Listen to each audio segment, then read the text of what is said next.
Again, welcome to the next video in the Business Diagnostic Overview series.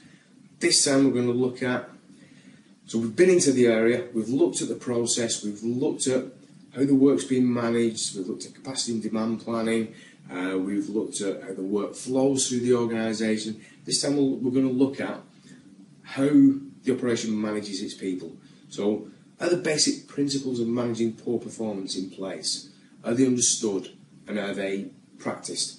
So, first thing we're going to look at, is there a culture of recognition for the high performers within that operation? Because that's probably as, if not more important, than ensuring that your poor performers get helped and get coached. Is there evidence of a team measurement culture? So, does every team have its own metrics? Are they balanced across quality, cost and delivery? Are they visible? Are they discussed? How many underperforming staff members are on performance improvement plans? Ask for evidence of that, ask to see that. Is there an understanding of the team performance spread? I talked a little bit about the spread in the last video. I talked about that in terms of across the whole operation. But do the team managers understand the spread within their own team? So again, that's that distribution curve. How much time is spent on development of the people? Is it built into the capacity and demand planning within the operation? Ask the question. Does the best performance become the new standard?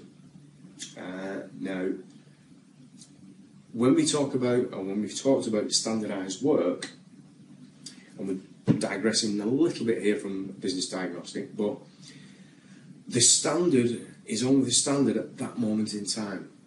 So you will always find an improvement on that standard. But the danger is allowing improvement after improvement after improvement to come in, because then you lose all standardisation.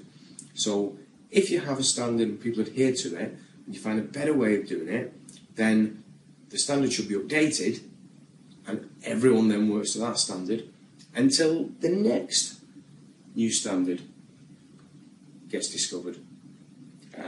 Anyway, we digress. We'll go back to diagnostic. So, how do people manage the one-to-ones? Are they monthly? Are they bi-monthly? Are they quarterly? 6 monthly? Just find out. We want to get under the skin of how the people are managed and how the people are valued within that operation. Do they have a targeted approach for both high achievers and underperformers? What are the levels of sickness in there? Now, you should have got this in your advanced data. You should have got your sickness levels and your attrition levels, but ask the team managers just to see if it matches and see if their view is the same as the data. So what's the team leader doing about managing this and supporting the individuals through this? And in terms of first line managers and the managers in that operation, some of the killer questions that you can ask when you go into any operation that every manager should be able to answer. If they can't, that should sound some alarm bells. So, how are you doing against today's target, Mr. Manager? What performance targets do you have? What is your top error caused within your team and what are you doing about it?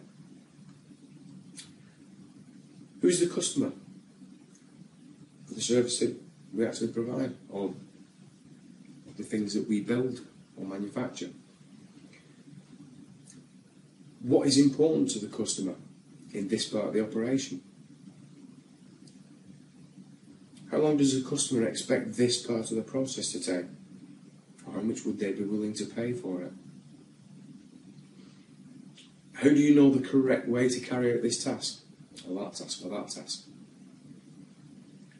What materials were used to train you on this task or this process? Can I see your user guides? Can I see your process documentation? Can I see your standard operations? How do you make sure that you do things right first time? What steps do you take? what are the worst things that could go wrong with this process? Now, every manager should be able to answer those questions. Now, in your visit to the operation when you're carrying out this diagnostic, there are certain things that, once again, should set alarm bells ringing if people say these to you. So,